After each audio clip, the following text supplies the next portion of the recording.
December 12, the Garden of Eden restored. To him that overcometh will I give to eat of the tree of life, which is in the midst of the paradise of God. Revelation 2:7. The Garden of Eden remained upon the earth long after man had become an outcast from its pleasant paths. The fallen race were long permitted to gaze upon the home of innocence, their entrance barred only by the watching angels.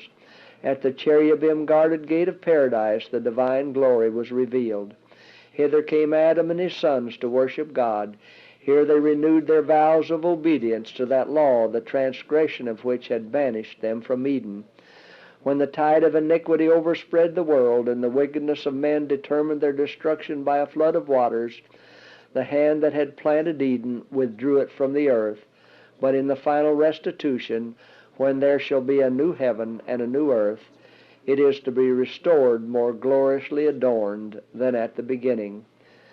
Then they that have kept God's commandments shall breathe in immortal vigor beneath the tree of life, and through unending ages the inhabitants of sinless worlds shall behold in that garden of delight a sample of the perfect work of God's creation, untouched by the curse of sin, a sample of what the whole earth would have become had man but fulfilled the Creator's glorious plan.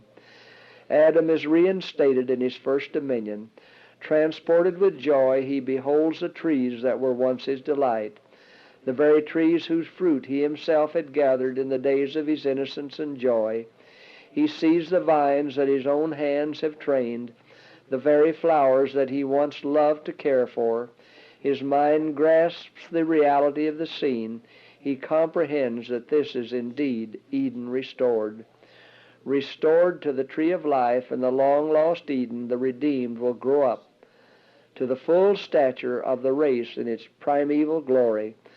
The last lingering traces of the curse of sin will be removed, and Christ's faithful ones will appear in the beauty of the Lord our God, in mind and soul and body reflecting the perfect image of their Lord.